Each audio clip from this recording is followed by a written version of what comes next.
Ya, soal perantara tadi. Iya. Pertama, soal komunikasinya dulu lah. Kadang orang nanya, ngomong kok sama kuburan gitu. Bagi saya itu mudah sekali dijelaskan. Karena orang yang di kuburan itu kan hanya berbeda dimensi saja. Betul.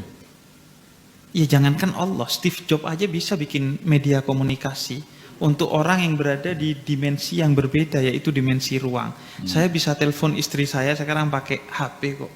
Padahal dimensi ruangnya sudah berbeda gitu kan. Ya. Artinya itu mudah sekali. Kemudian yang kedua, soal perantara, ini kan sebenarnya soal proposal ya. Nah, memang kalau kita yang tradisinya habaib, nahdien itu sama proposal memang sangat mengerti kita. Perproposalan ini. Sangat mengerti dunia perproposalan. Dan itu biasa-biasa saja gitu kan. Nabi Musa pakai proposal yang namanya Nabi Harun. Karena beliau tidak bisa ngomong dengan baik, karena ketika kecil makan bara, akhirnya pakai perantara, wasilah, proposal itu yang namanya Harun. Nabi Harun itu kan proposal Nabi Musa. Kemudian Allah juga begitu, ketika Allah pakai kata ganti nahnu dalam Al-Quran itu kan pakai wasilah. Pakai wasilah gitu. Maka sebagaimana Allah pun pakai wasilah dalam beberapa hal, apakah berarti Allah butuh wasilah? Itu ya gak butuh. Tapi yang memang itu kan sunnatullah, tradisinya Allah begitu. Maka kita ikut itu. Begitu juga sebaliknya. Allah bilang, in kuntum tuhibbunallah fattabi'uni yuhibbukumullah. Kalau kamu mau ke saya, mencintai saya, lewat syariatnya Nabi Muhammad. Loh, ngapain pakai syariat Nabi Muhammad? Tapi ya itu kan ketentuan dari Allah. Allah pengennya kita pakai proposal.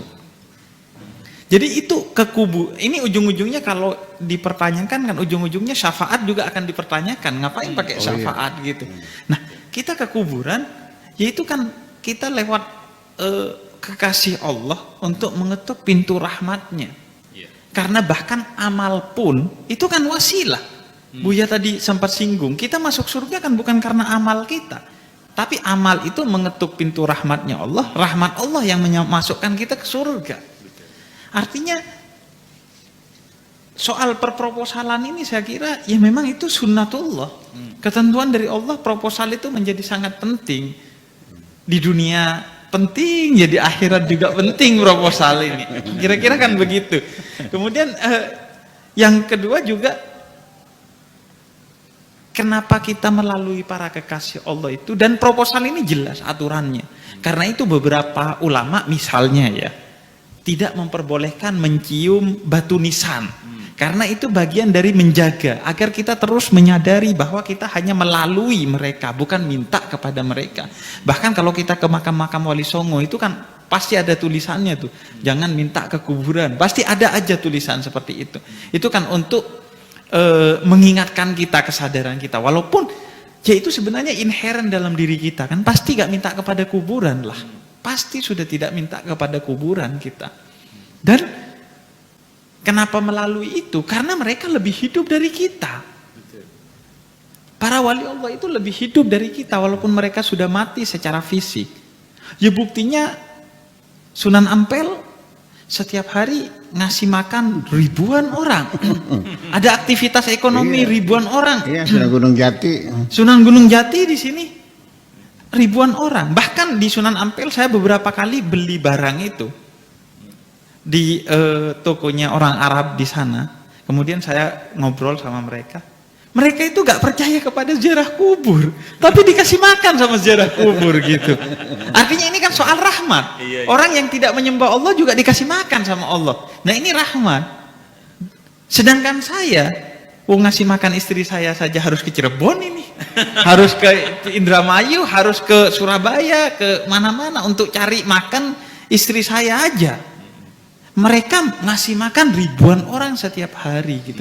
Artinya siapa yang hidup, siapa yang mati ini pertanyaannya. Kan berarti lebih hidup mereka gitu. Dan terakhir soal tadi Buya sempat singgung soal ukhuwah. Ukhuwah itu disebutnya kan ukhuwah Islamiyah. Nah, diartikan persaudaraan umat Islam. Padahal kalau menurut saya kan posisinya kan itu sifat dan mausuf kan. Di Al-Qur'annya innamal mu'minuna ikhwatun. Dan sebenarnya ukhuwah Islamiyah. Islamiyah itu sifat posisinya secara nahwu. Jadi persaudaraan yang bersifat Islami. Tidak mesti persaudaraan itu antara orang Islam. Yang penting persaudaraannya bersifat Islami.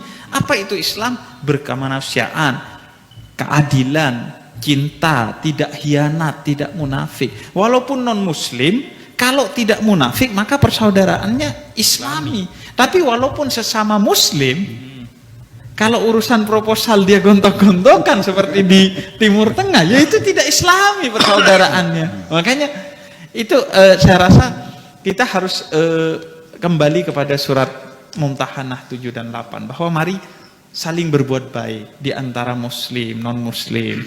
Itu kan identitas yang nanti di akhirat lah urusan dengan Allah. Tapi di dunia ya kemarin dokter gigi saya non muslim gitu. Ya sama, saya minta kesembuhan melalui wasilahnya dokter gigi saya kan, yang dia non muslim gitu. Jadi dalam perkara-perkara itu saya kira kita justru harus fastabikul khairat bukan fastabikul haq kan. Tidak berlomba-lomba dalam kebenaran. Kalau berlomba-lomba dalam kebenaran repot urusannya nanti. Tapi kebaikan aja. Ayo berlomba-lomba bangun rumah sakit. Ayo berlomba-lomba bangun pendidikan dan lain sebagainya. Jadi menurut saya itu kata kuncinya malam hari ini saya rasa yang saya dapatkan adalah bagaimana membangun cinta itu. Nah cinta itu yang menyebabkan kita bisa berhubungan meskipun beda agama. Cinta itu yang menyebabkan kita bisa berhubungan walaupun beda alam. Walaupun orang itu sudah meninggal, tapi dengan cinta kita bisa berhubungan. Cinta juga yang menghubungkan kita dengan Allah pada akhirnya. Tidak utamanya pada ritual-ritual itu kan. Kadang ritual yang dilakukan tanpa cinta itu gak ada gunanya. Tadi Buya sempat singgung di sajaknya. Ternyata mereka itu babi, anjing, binatang-binatang. Dan itu Sayyidina Ali Zainal Abidin pernah sahabatnya minta siapa mereka yang bertawaf ini. Kemudian diusap wajahnya, ternyata yang bertawaf itu kebanyakan dari mereka binatang. Tapi ada satu tabi'in yang namanya Ali Al-Muwaffaq, dia tidak pergi ke Ka'bah, tapi dihitung sebagai haji mabrur oleh Allah. Karena dia dana hajinya diberikan ke seorang wanita miskin yang kelaparan dengan 6 anaknya gitu. Artinya itu soal cinta kan. Nah kita kan masih jauh dari itu, masih aslamu, bukan beriman, kita masih berislam. Cirinya ya ketika sholat masih yang muncul di pikiran kreditan dan lain sebagainya itu Buya. Bahkan ada kayak dulu saya ketika di kosan itu punya trik. Agak kurang ajar sama Allah. Jadi saya itu kalau cari sesuatu, kalau gak ketemu saya sholat. Karena kadang kalau sholat itu kepikiran langsung, oh ada di sana gitu.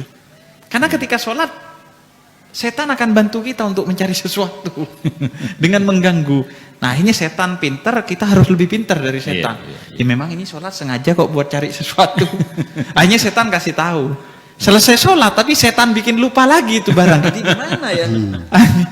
Artinya sholat kita masih sholat yang berislam. Sholat saya adalah sholat yang masih sholat Islam itulah, belum sholat yang beriman. Karena itu cinta bagi saya adalah pesan utama dari apa yang disampaikan Buya pada malam hari ini, sehingga kita bisa beriman.